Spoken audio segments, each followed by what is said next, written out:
Bonjour, bonjour, chers abonnés sur la chaîne, chers passionnés, amis des oiseaux des Canaries du Chardonnay. Encore une nouvelle vidéo sur Canaries du 28 et aujourd'hui nous allons faire une vidéo réponse aux questions des abonnés comme chaque année les amis. En ce mois de fin août-septembre, je fais toujours une vidéo pendant mes congés, histoire de vous dire que je pense toujours à notre passion, je pense toujours à vous et en même temps, en fait, essayer d'officialiser des réponses que j'ai dû faire par commentaire parce que, comme vous le savez, l'élevage n'attend pas. Il y a des gens, en fait, qui ont, en fait, des sujets ou des phénomènes dans leurs élevages. Il faudra, dans un premier temps, leur donner une réponse écrite et puis officialiser au fur et à mesure via des vidéos réponses aux abonnés, les amis. Donc j'espère que vous allez bien, j'espère que vos familles vont bien et j'espère aussi que vos oiseaux et vos animaux vont bien. Pour ma part, les oiseaux étaient déjà venus quand je suis parti de chez moi. Je suis en fin de mes congés. Ce sont encore une fois mes parents qui s'occupent de mon élevage quand je ne suis pas à la maison. Donc en rentrant d'ici quelques jours, je pense trouver tous les oiseaux en fin de nuit parce qu'ils l'avaient déjà démarré au mois de juillet, les amis. Donc la première question, c'était pas vraiment une question, c'était plutôt en fait une autorisation. Une personne récemment m'a contacté sur la chaîne pour me dire est-ce que je peux utiliser quelques informations ou quelques captures d'écran partagées sur cette chaîne-là afin d'alimenter un article pour son club. C'est un grand honneur pour moi d'avoir ce genre en fait de personnes disciplinées, courageuse et tout simplement honnête parce que tout le monde ne demande pas ces autorisations. Encore une fois, je vous demande pas en fait de me demander une autorisation. C'est juste que ça fait plaisir de tomber sur ce genre de personnes qui savent respecter le travail des autres. Encore une fois, je n'ai rien inventé. Moi-même, j'ai soit noté mes informations pendant les conférences ou moi-même assisté à des visioconférences dans lesquelles j'ai pris des notes et je partage avec vous, mais encore une fois, ça fait plaisir de tomber sur ce genre de personnes. Ça montre une fois que les sujets sont intéressants sur la chaîne et deuxième chose, ça montre que la personne qu'on a en face de nous est une personne qui respecte le travail. Donc je l'officialise, vous pouvez utiliser soit les vidéos, soit les captures d'écran, soit ce que vous voulez sur cette chaîne-là. En fait, cette chaîne-là, elle a un thème de partage. Vous pouvez être d'accord et partager de votre côté, vous pouvez ne pas être d'accord, mais dans ce cas-là, il faut aborder les sujets, il faut discuter, il ne faut pas critiquer, il ne faut pas en fait s'attaquer directement soit aux sources ou soit en fait à l'éleveur qui reporte son expérience. Ça n'a jamais marché et c'est ce qui a fait reculer l'élevage, en tout cas ici en France. Donc je vous donne mon accord s'il y a des sujets qui vous intéressent. Moi-même, je suis pas la source de ces informations. Il y a une partie des choses que j'ai découvertes dans mon élevage à travers mes 20 ans d'élevage et maintenant presque 13-14 ans de major, d'élevage de major et d'autres informations. J'ai moi-même appris des autres éleveurs ou des autres spécialistes. Donc je ne fais que reporter les informations. Et on a encore sur cette chaîne-là beaucoup de sujets qu'on doit encore aborder parce qu'on n'a pas eu le temps ou l'occasion en fait de tout voir. Donc ensuite, je vais revenir sur une vidéo de l'inséminisation artificielle. Donc récemment, j'ai dû publier en fait le forçage d'un accouplement, d'un croisement en fait entre deux sujets opales. Et il y a eu franchement beaucoup d'encouragement, il y a eu beaucoup de commentaires. Encore une fois, il y a toujours une cinquantaine de personnes qui laissent des commentaires et ça me permet de savoir en fait si le format de la vidéo, la qualité de la vidéo, la qualité du contenu correspond ou pas, parce que moi je peux pas être à la place de tout le monde, je ne peux pas savoir ce que veulent certains éleveurs et ce que veulent pas certains éleveurs, mais ce qu'il faut savoir, c'est que c'est une chaîne de partage. On va partager les moments de réussite, on a partagé des moments d'échecs. Les échecs, ça fait partie en fait de l'avance et ça fait partie de l'élevage. Un éleveur qui vous dit qu'il a que des réussites, ça n'existe pas.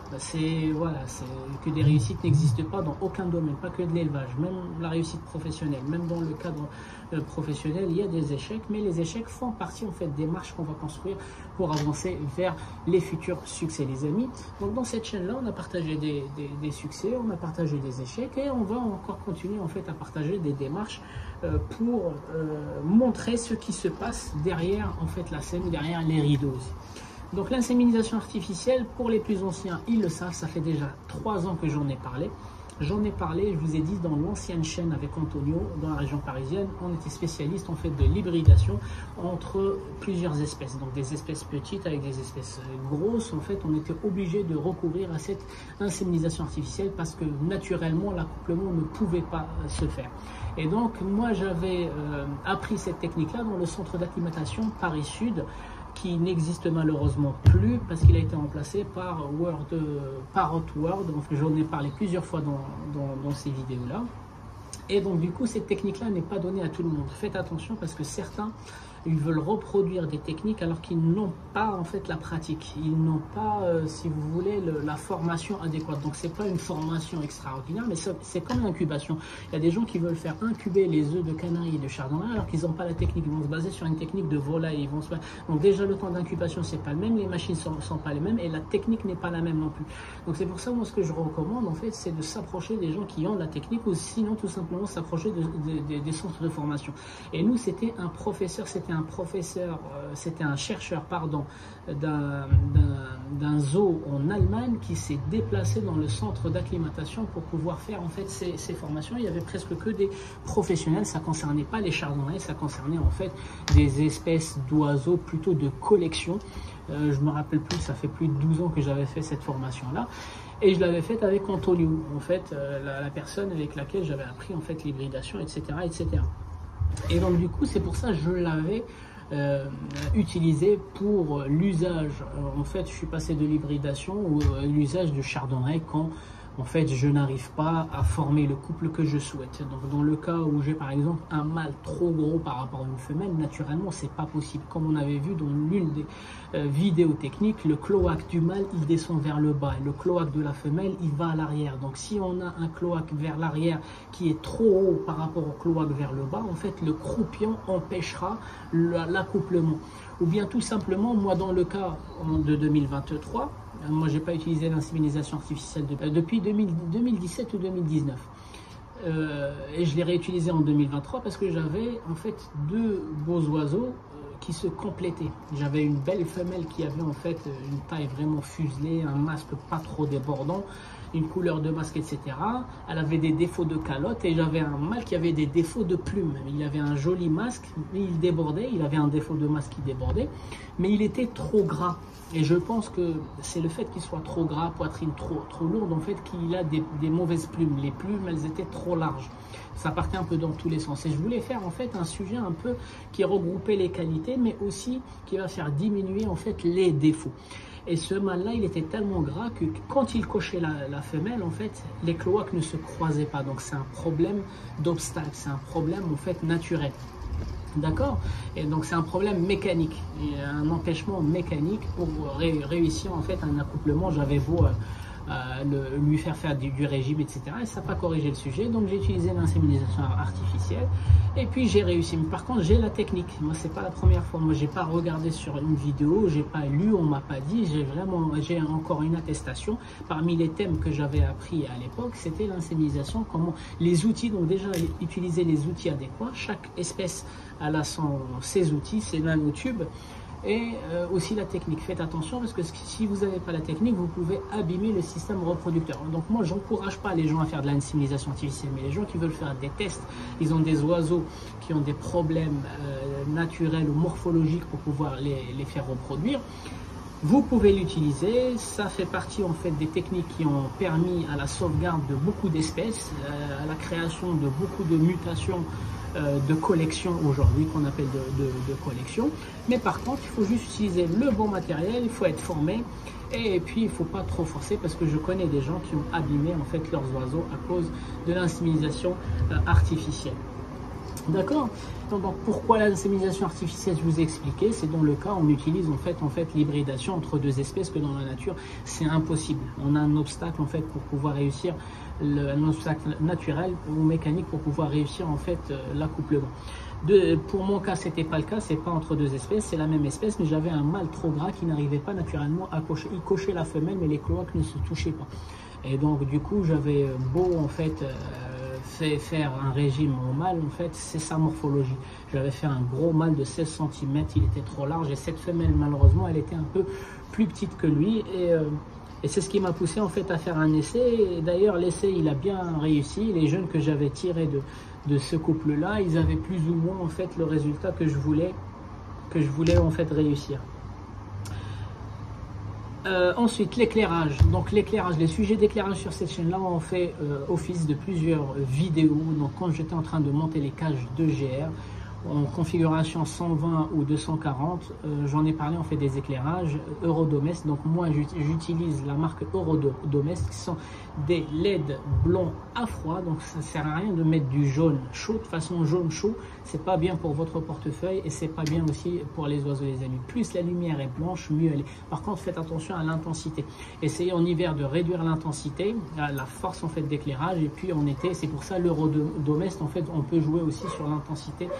C'est que de la lumière blanche, mais je peux jouer sur l'intensité, la force de la lumière pour pas fatiguer les oiseaux en hiver. Donc en hiver, je mets niveau 2, et puis plus je me rapproche vers la période de reproduction, j'augmente la durée d'éclairage, mais j'augmente aussi l'intensité de cette lumière là, et c'est une lumière blanche froid. Donc le mieux c'est avoir une lumière du jour naturelle, mais si on n'a pas l'occasion, l'opportunité d'installer en fait une lumière naturelle chez nous, on peut utiliser les LED, et vous pouvez rajouter des lampes UV ponctuellement, c'est-à-dire une fois par jour. Ça va peut-être éclairer les UV. Je connais beaucoup d'éleveurs en fait qui ont installé les UV en plus du LED, mais ça fonctionne, ça éclaire par exemple 2 heures dans la journée, c'est largement suffisant pour récupérer en fait la vitamine D3 via les ultraviolets. La portion de pâté, j'ai une autre question en fait dans les recettes. Moi je vous ai donné en fait mes recettes, ces recettes, certains l'utilisent déjà par défaut, d'autres en fait les ont améliorées, modifiées, etc., etc. C'est tout à fait l'objectif, c'est pas de faire un copier-coller entre mes formules ou mes techniques et les vôtres. Faut toujours, j'insiste, faut toujours adapter mes techniques ou les techniques d'un éleveur par rapport à votre élevage. On n'a pas les mêmes critères, on n'a pas les mêmes paramètres, on n'a pas les mêmes oiseaux, on n'a pas les mêmes souches, et on n'a pas le même emploi du temps. Par exemple, moi je rentre dans la salle d'élevage le matin à 5 h et le soir pendant toute l'année, les amis. Et donc certains ils peuvent rentrer à midi, d'autres que le matin, d'autres que le soir. Donc c'est pour ça il faut adapter, il faut prendre ces techniques à la petite pince et puis les adapter par rapport en fait à votre situation, par rapport à vos propres contraintes, les amis. Et la pâtée par exemple, moi je me base, quand j'utilise des produits fortement chimiques, vaut mieux suivre la notice d'utilisation, c'est-à-dire je sais pas, des probiotiques, des prébiotiques, des postbiotiques ou des vitamines bien dosées. Vaut mieux suivre les doses et respecter les doses avec un, comment on appelle ça, avec un pèse objet ou un truc comme ça. Mais par contre, les pâtés que moi j'ai présentés sur cette chaîne-là, en fait, c'est des pâtés à base de produits naturels et quelques produits un peu industriels. Mais en fait, j'ai pas besoin en fait je le faisais à l'œil. En fait, c'est la texture finale qui me donnait, c'était mon indicateur pour dire c'est bon, ou je rajoute un peu plus de produits secs ou un peu plus de produits humides. Pourquoi? Parce que la pâtée au final, il faut pas qu'elle soit trop humide, sinon elle va dégager de l'humidité, et l'humidité c'est la moisissure, c'est les bactéries, c'est les parasites. Et si elle est trop sèche, les oiseaux en période de chaleur en fait, ils vont avoir soif ou ils vont peut-être pas digérer. Des fois, les oiseaux, surtout pendant la période de nourrissage, les parents, malgré le lait de jabot, en fait, ça reste trop sec pour régurgiter dans le jabot des jeunes et elle va durcir. La nourriture va durcir dans le jabot des jeunes, ils vont mourir en fait parce qu'il n'y a plus de nourriture. Alors qu'ils ont le jabot plein, mais ils sont tout maigres. Parce que le lait de jabot n'est pas assez liquide chez les parents pour permettre une bonne assimilation dans le jabot vers l'intestin chimique des jeunes.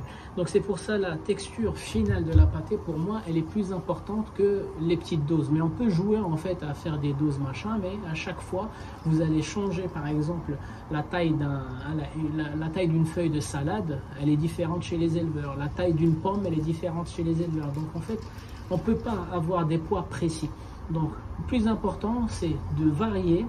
Et quand on utilise plusieurs composants dans la salade ou dans la pâtée, en fait, il faut voir la texture finale. Il faut qu'elle soit pas trop humide et il faut pas qu'elle soit trop sèche, les amis. Et en général, avec une cuillère, vous regardez si elle est collante ou pas. Ensuite, laver les eaux de sèche. Alors, moi, les eaux de sèche, on m'a posé une question. Est-ce que quand on achète des eaux de sèche, est-ce qu'on les fait bouillir ou est-ce qu'on les lave à l'eau froide? ou est-ce qu'on les met dans l'alcool, etc., etc., pour les désinfecter? Moi, j'ai compris la question. Alors, moi, honnêtement, si j'utilisais les eaux de sèche trouvées dans la mer, je les donnerais dans l'étang. Pourquoi? Parce que l'eau salée, elle désinfecte déjà une partie des microbes.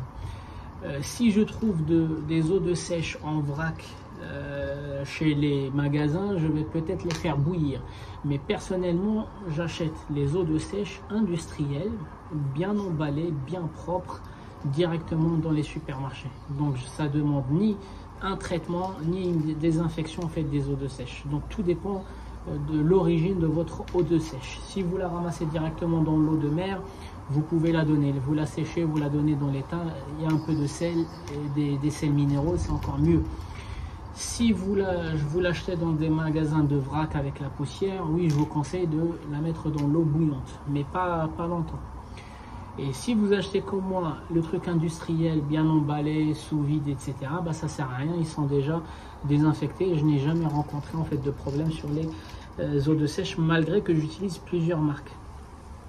Alors il y a une personne qui me dit, est-ce qu'on peut laisser un mâle avec une femelle toute l'année? Bien sûr, et ça a même, en fait la question a même dû faire l'objet d'une vidéo spécifique. Il y a plusieurs modes de préparation annuels chez les éleveurs. Il y a les éleveurs qui vont tout mélanger dans les volières, il y a des éleveurs qui vont séparer les mâles des femelles, il y a des éleveurs qui vont même séparer les individus, c'est-à-dire chaque sujet dans des cages pendant toute l'année. J'ai utilisé toutes les méthodes, mais la méthode celle où je trouve le plus de confort, encore une fois, l'élevage, on est un peu hypocrite, on choisit pas, nous les éleveurs, on choisit pas forcément ce qui va convenir aux oiseaux, on va choisir ce qui va convenir aux oiseaux, mais ce qui va aussi convenir à nos contraintes. On a tous des familles, on a tous du travail, on a tous des contraintes en fait quotidiennes, et donc du coup, moi, là où je trouve en fait le plus de confort, c'est quand je sépare mes mâles des femelles. Donc des volières de mâles entre eux, des volières de femelles. Le risque, je vous l'ai expliqué, c'est que dans la volière des mâles, il va y avoir un ou deux mâles qui vont dominer les autres. Donc risque de mégabactéries, de coccidiose chez les oiseaux qui sont dominés, et chez les femelles, c'est pareil. Le piquage, c'est jusqu'à la nuit. Après la nuit, il n'y a plus d'oiseau qui va piquer un autre oiseau. Mais ça sera plutôt de la dominance sur la pâtée, ou sinon vous dupliquez en fait les mangeoires, les abreuvoirs et la pâtée. J'ai fini en fait par faire ça et installer en fait les petits perchoirs de 5 cm, comme ça chaque oiseau quand il est sur son perchoir, il ne se fait pas dominer par les autres. Voilà, donc j'ai eu de moins en moins en fait de problèmes de stress depuis que je duplique en fait les supports de pâté, les mangeoires, les abreuvoirs et les petits perchoirs. Mais avant, j'en ai vraiment souffert avec le stress où quelques mâles dominaient le reste et quelques femelles dominaient le reste. Donc toutes les techniques, elles marchent. Soit vous séparez les oiseaux pendant l'hiver, soit vous mettez mâles et femelles dans des grandes volières, soit vous faites comme moi, vous séparez les mâles dans les volières et les femelles de l'autre volière. Mais j'ai utilisé toutes les techniques et elles marchent toutes. Donc il y a une personne qui me dit c'est quoi comme oiseau. Donc une personne qui en fait c'est là. En fait moi quand j'ai des commentaires, je regarde. Il y a des gens en fait, il y a une cinquantaine de personnes qui laissent toujours des commentaires. C'est encourageant. C'est grâce à eux que la chaîne, je le dis, c'est grâce aux abonnés privés qui participent tous les mois et grâce aux commentaires des abonnés ou des non-abonnés. Vous n'êtes pas obligé d'abonner. Moi je vous ai jamais demandé, je demanderai jamais qu'on s'abonne ou qu'on laisse en fait un pouce bleu. Mais par contre, je demanderai gentiment qu'on laisse des commentaires, que ce soit des commentaires constructifs pour améliorer la chaîne, le contenu, ou que ce soit des commentaires encourageants. C'est tout ce que je demande. Mais il y a une cinquantaine en fait de personnes qui laissent systématiquement des commentaires et c'est grâce à eux en fait qu'on continue à alimenter la chaîne avec des sujets ou avec tout simplement en fait la routine d'un éleveur qui est Canaries du 28. Alors il me dit c'est quoi comme oiseau? Donc tout simplement pour les nouveaux qui viennent d'arriver sur cette chaîne là, moi je suis éleveur de psittacidés et de fringillidés. Donc les psittacidés, je vous laisserai le temps de regarder un peu les vidéos courtes, donc je n'ai pas dédié des vidéos complètes sur la technique des psittacidés parce que je suis pas un spécialiste des psittacidés. J'ai un savoir, je suis dans des clubs je suis la deuxième génération d'éleveurs en fait de psittacidés et puis voilà, j'ai un petit bagage, mais je ne peux pas me mesurer à des éleveurs en fait qui font que des psittacidés. J'ai des fringillidés aussi, j'ai élevé beaucoup de tarins, beaucoup de bouvreux, beaucoup de serins, de canaris, etc. Et aujourd'hui, en fait, j'élève le chardonneret élégant major sibérien, ce qu'on appelle le frigolis. Donc c'est une espèce de chardonneret, c'est le plus gros chardonneret en fait dont l'espèce en fait est Lego. En mutation, donc je fais des mutations. Et puis j'élève aussi en fait des canaris côté fringilidés. J'ai les majors plus les canaris de posture, les UP allemands. Donc couleur blanche et jaune normal, jaune ivoire. Parce que en fait les gens quand ils connaissent pas le chardonneret mutation, ils ont tendance en fait à penser que c'est des hybrides. Et j'ai eu énormément de commentaires dans la chaîne comme quoi c'est des hybrides de chardonneret avec des canaris alors que non. Est-ce que toutes les maladies sont communes? Ah oui, alors là je commence à voir, j'ai remarqué que je commence depuis que je publie en fait des petites vidéos courtes ou short de mes psittacidés, je vais continuer à le faire. En fait je remarque que la chaîne attire un peu plus d'éleveurs de bec crochu. Ce qui est bien en fait, l'idée en fait c'est de rassembler les éleveurs et pas les séparer par catégorie. Donc c'est pour ça je ne mets pas que du chardonneret, je mets du canari et des fois je mets aussi les perroquets ou les grosses perruches, mais sans réserver, sans prévoir en fait un thème technique. J'ai remarqué que récemment il y a beaucoup d'éleveurs et d'éleveuses en fait de psittacidés qui me posent des questions sur des maladies. Pourquoi? Parce que tout simplement sur YouTube il n'y a pas beaucoup de chaînes techniques dédiées en fait aux psittacidés, ce qui est dommage. Et donc du coup on me demande souvent est-ce que cette maladie ou est-ce que ce cours là il est valable aussi pour les psittacidés. En fait si c'est des cours de mutation, il faut se référer aux 3 groupes de mutations. Je vous l'ai déjà expliqué. En fait ce qui est mutation liée au sexe chez le chardonneret ne l'est pas forcément chez le bouvray, ne l'est pas forcément chez le haras, ne l'est pas forcément chez, je vais dire une bêtise, mais chez la perruche bourque. Voilà, donc en fait les mutations, il ne faut pas partir sur agate liée au sexe, donc chez tous les oiseaux, la mutation agate elle est liée au sexe. Non, il faut raisonner par groupe, c'est pour ça que j'avais fait les 3 vidéos techniques qui parlent du groupe, elles ne parlent pas des mutations. Les groupes liés au sexe, les groupes récessifs libres et les groupes dominantes libres.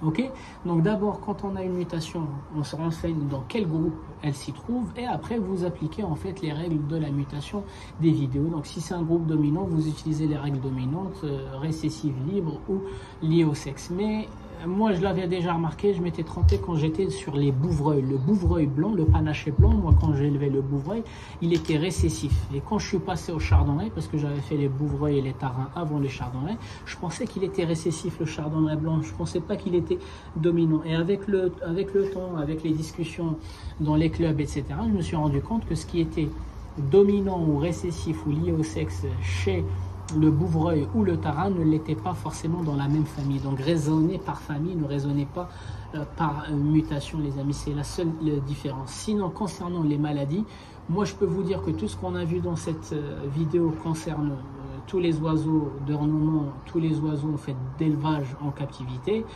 Je mettrai quand même une petite réserve sur le point noir parce que le point noir, le premier point noir, les maladies point noir que j'ai eu, c'était des points noirs concernant les becs crochus et les vétérinaires m'ont bien dit que c'était pas du tout le même point noir chez les fringilidés. Donc je l'ai eu sur mes premiers majors. Donc le point noir, le phénomène c'est le même mais les origines peuvent être différentes. Et j'ai remarqué aussi quand j'avais des becs crochus, elles étaient jamais, mes becs crochus en fait n'étaient jamais atteints de coccidiose, mais ils étaient atteints de d'autres maladies qui se rapprochent un peu de la coccidiose. Vous voyez ce que je veux dire? Par exemple les vers des intestins, etc. etc.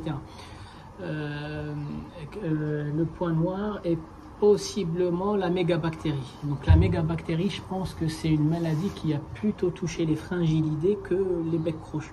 Après, je peux me tromper, comme je vous ai dit, je ne suis pas un grand spécialiste des psittacidés. Moi, je vous dis par rapport à mon expérience, j'ai élevé les psittacidés, mes parents aussi.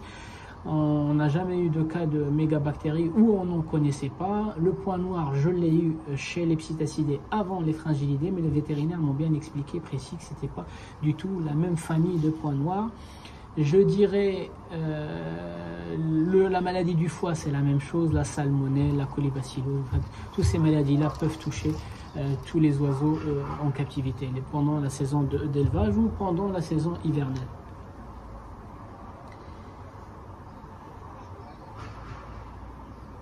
Alors, la vidéo des piqûres des pattes. Alors, j'avais fait une vidéo en fait où je soignais, je réhydratais en fait la patte d'un canari il y a 3 ans.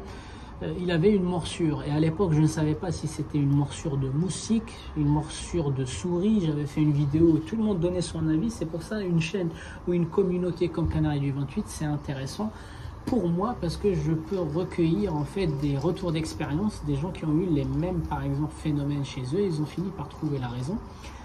Et une fois, je pensais que c'était des souris, même si que mon bâtiment, ma maison, elle est bien protégée en fait par des systèmes anti-rats, anti-souris, etc. Je pensais que c'était une souris qui a réussi à rentrer dans les salles d'élevage, etc. Mais non, c'était pas ça parce que j'avais mis des caméras nocturnes et j'avais fait intervenir un professionnel. C'est pas du tout ça. C'est juste le bruit.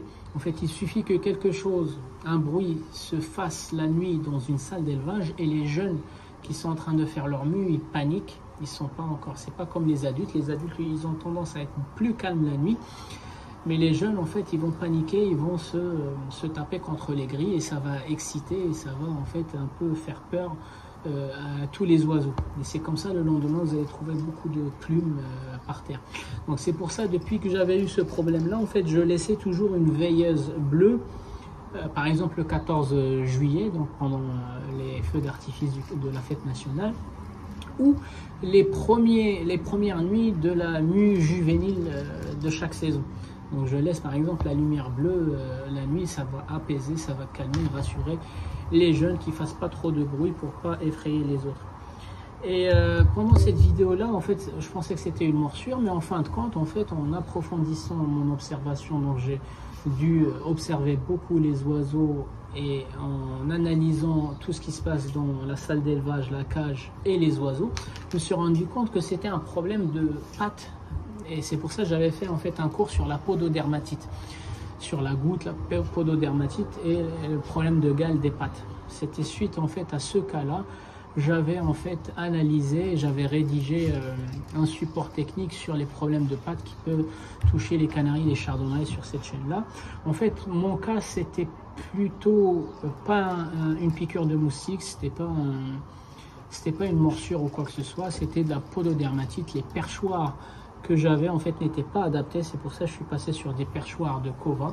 Les perchoirs qu'on a aujourd'hui, les industriels, ils ont compris l'intérêt des perchoirs dans les élevages. L'oiseau, quand il est sur un perchoir pas adéquat, donc chaque espèce elle a son diamètre de perchoir. Chez les volailles, c'est pareil. Si vous utilisez des perchoirs gros comme ça chez les poules, tôt ou tard, en fait, vous allez voir des bosses, vous allez voir des... Parce qu'en fait, elles font pas travailler leurs muscles, les muscles des pattes, comme dans la nature. Donc dans la nature, les volailles ou les oiseaux, ils changent de perchoir, ce qui permet à tous les muscles des doigts et des pattes en fait de travailler tous les jours. Alors que quand les oiseaux en captivité ils sont sur des perchoirs du même diamètre pendant des jours, des mois, voire des années, il y a certains muscles qui vont mourir en fait, ils ne font plus travailler certains muscles. Et donc du coup, le jour où ils vont vouloir travailler certains muscles, il va se déchirer. Donc le muscle va se déchirer, il va y avoir une infection et c'est comme ça en fait que ça va gonfler, etc. Donc c'est les problèmes de pododermatite. Donc c'est pour ça les industriels en accessoires aujourd'hui, ils commercialisent des perchoirs qui reflètent une branche avec des diamètres différents, avec des nœuds, machin. C'est en fait la réflexion d'une vraie branche en termes de forme ou d'objet de révolution. Donc ça permet aux oiseaux de mettre leurs pattes un peu n'importe comment et faire travailler tous les muscles de leurs pattes. Alors on approche à 30 minutes, il faut que j'accélère. Les livres de Massimo. Alors du coup, quand j'avais fait une vidéo en fait des livres, une première vidéo des livres, je vous ai parlé en fait des livres qui étaient intéressants à mon sens, avec l'expérience que j'ai, avec les outils que j'ai aujourd'hui. Je n'ai forcément pas l'expérience de quelqu'un qui a passé 50 ans en fait dans le domaine, et je n'ai pas l'expérience de quelqu'un qui vient d'arriver aussi. J'ai une expérience un peu intermédiaire. Donc j'ai parlé par rapport, j'ai été un peu subjectif parce que j'ai donné trop d'informations sur les livres et j'ai donné trop d'informations sur mes ressentis par rapport à ces livres-là. Il y a une personne qui m'avait dit en fait, le seul livre à avoir chez soi, c'est les livres de Massimo Natale. Il a raison, encore une fois, moi je ne serai jamais contre les gens qui partagent, soit via des vidéos, via des livres, des articles, des réseaux sociaux, etc. On est là pour le partage et c'est l'identité de cette chaîne-là. Massimo Natale, j'ai laissé 3 livres. j'ai ces 3 livres. Encore une fois, il n'y a que le Chardonnay ou le Jilguero qui est en français. Les 2 autres, ils sont en italien, mais vous pouvez les trouver en espagnol. Moi, les 2 autres, je les ai en espagnol, je ne les ai pas en italien. Et avant, oui, quand ils sont sortis il y a 15 ans, il y a 17 ans, ces livres-là, ils étaient vraiment au sommet de l'information parce qu'ils regroupaient toutes les dernières informations, les dernières mutations, etc. Sauf qu'un livre, il est au top à l'instant T. Mais au moment où il est sorti, en fait, il y a eu des évolutions. Et l'élevage a évolué, que ce soit les produits, que ce soit les mutations, que ce soit les techniques, que ce soit la législation, que ce soit... Voilà. Heureusement qu'il y a cette évolution, heureusement que la vie, elle est dynamique. Donc à un moment donné, après 10 ans, ce livre-là, en fait, il a quelques bases. Je dis pas qu'il faut plus il faut l'acheter, voir en fait le retour de l'éleveur, ce qui se passait il y a 10 ans, 15 ans, etc., etc. Mais par contre, il n'est plus d'actualité. Donc les nouveaux livres qui vont sortir, bah forcément, ils vont regrouper, ils vont souvent partir des livres qui existent, les informations des livres qui existent, plus la nouveauté. Et c'est comme ça en fait qu'on évolue, et c'est comme ça en fait qu'on fait des livres, c'est pour ça qu'on complète les informations. Mais vous imaginez en fait un livre qui est sorti il y a 20 ans, vous allez le comparer avec un livre qui vient de sortir l'année dernière? Ben non, en fait, il n'est plus d'actualité. Rien que la législation, les droits, rien que les associations, rien que machin, tout a évolué, les amis. Donc je ne disais pas, c'était pas péjoratif quand je parlais du livre de Massimo Natale, et je vous promets, je me suis engagé en fait à revenir sur les livres et vous partager d'autres informations. Mais en fait, le seul qui peut dire en fait cette phrase-là, c'est-à-dire le seul livre à avoir dans sa bibliothèque, c'est le livre de Massimo Natale, c'est celui qui a les livres de Massimo Natale plus les livres que je vous ai présentés. Et à l'instant T, on est en train de parler, je suis le seul à avoir et les livres de Massimo Natale plus les livres que je vous ai présentés en fait dans la chaîne. Et donc je sais de quoi je parle. Quelqu'un qui a que les livres de Massimo Natale et qui va dire ben non, en fait, ouvrez-vous, ouvrez en fait l'esprit. En fait, c'est pour ça il y a un proverbe qui dit tout ce qui n'existe pas, tout ce que l'homme ne sait pas n'existe pas pour lui. Donc la taille du monde dans lequel vit l'homme en fait dépend de ses connaissances. Il faut pas prendre les choses ou l'avis subjectif des gens comme étant des attaques, surtout que ça ne vous concerne pas. Donc moi j'ai donné un truc qui me concerne, des informations qui me concernent, un avis qui me concerne, mais une fois que vous allez par exemple avoir les mêmes livres que moi, peut-être que vous aurez en fait des idées différentes, vous aurez des avis différents. Et c'est tout ce qui fait en fait le monde aujourd'hui. Donc moi quand je vous ai parlé des livres de Massimo Natale, j'ai pas dit n'achetez pas. J'ai dit vous pouvez les acheter, mais pour moi ce ne sont pas des livres qui sont d'actualité. Il y a des choses intéressantes, on peut comprendre comment était l'élevage, les mutations, mais aujourd'hui il y a des livres plus récents qui sont beaucoup plus d'actualité, qui peuvent aider beaucoup plus les éleveurs. Mais moi je les avais achetés, c'est parce qu'à l'époque il n'y avait que ça, il n'y avait pas beaucoup de livres. Il y avait beaucoup de livres italiens, je les ai achetés parce que j'ai trouvé la traduction en espagnol. J'avais trouvé les livres italiens, mais il n'y a que le Chardonnay qui était en français. D'accord ? Et je vous ai parlé aussi des livres vétérinaires. Donc ça tombe bien parce que moi quand je voyage, je prends toujours mes livres vétérinaires. Donc ça c'est un livre vétérinaire qui est appliqué au monde de l'ornithologie. D'accord, donc je vous ferai une présentation. Donc la quasi-totalité des maladies qu'on a abordées ou des phénomènes qu'on a abordés, en fait, viennent de ces livres. Donc ça c'est le tome 2. Donc il y a 3 tomes concernant cette série. Donc c'est Roberto, le vétérinaire. Donc c'est un vétérinaire, chercheur, biologiste de Jaén, l'université de Jaén, qui est éleveur de canaris de Chardonnay, champion d'Espagne et champion du monde. Il s'est consacré plutôt en fait à l'élevage. Dans ses livres, ils sont plutôt orientés vétérinaire, maladie, diagnostic, etc., etc. Donc le tome 1, je l'ai laissé chez moi. Donc le premier livre, c'était le tome 1, je l'ai laissé chez moi. Le tome 2, je le revois toujours parce que je trouve qu'il y a beaucoup plus d'informations dans ce livre-là. Je ne sais pas si la façon dont j'ai mis la caméra. Donc on parle de tout, on parle de la mégabactérie, on parle de... J'ai aussi disséqué, donc quand j'ai eu des pertes dans mes canaris ou mes chardonnays, je dissèque. Donc une des règles que le docteur Roberto partage, c'est que quand on perd un oiseau, il faut comprendre pourquoi. Pourquoi? Parce qu'il peut être le lièvre dans un groupe, dans une population que vous élevez, ça peut être le lièvre, c'est-à-dire le premier cas. Et d'autres cas vont suivre. Donc quand vous perdez sans raison un oiseau, soit vous le ramenez au laboratoire, soit lui, il vous explique comment disséquer et comment identifier la mégabactérie. Parce que la mégabactérie, quand on la diagnostique très tard, en fait, elle est au stade 3, on ne peut rien voir, ni gésier, ni machin, ni... Voilà, donc là c'est trop tard, il faut disséquer pour voir, et j'ai oublié le nom en fait de l'organe qui est entre l'estomac chimique et l'estomac mécanique, pour voir déjà le gésier, est-ce qu'il est gonflé, les parois du gésier, est-ce qu'elles sont inflammées ou pas, je ne me rappelle plus, un petit organe, est-ce qu'il est enflammé ou pas. Et c'est pareil, comment on appelle ça, la coccidiose. Quand vous disséquez, vous voyez tout de suite, et c'est en disséquant mes propres oiseaux et en suivant les démarches dans ce livre-là, je me suis rendu compte que la veine noire ou la veine bleue, c'était pas une veine, c'était un sécom, c'était un morceau de l'intestin, et je l'avais rectifié dans des vidéos techniques. Dans des vidéos techniques, on parlait de la maladie de la veine noire ou la veine rouge. Ça n'existe pas, la veine noire ou la veine rouge, ce n'est pas une veine, c'est un morceau de l'intestin, c'est une bifurcation d'intestin qui va absorber la vitamine B3, qui va absorber tout ce qui est salade, tout ce qui est en fait à base de protéines végétales.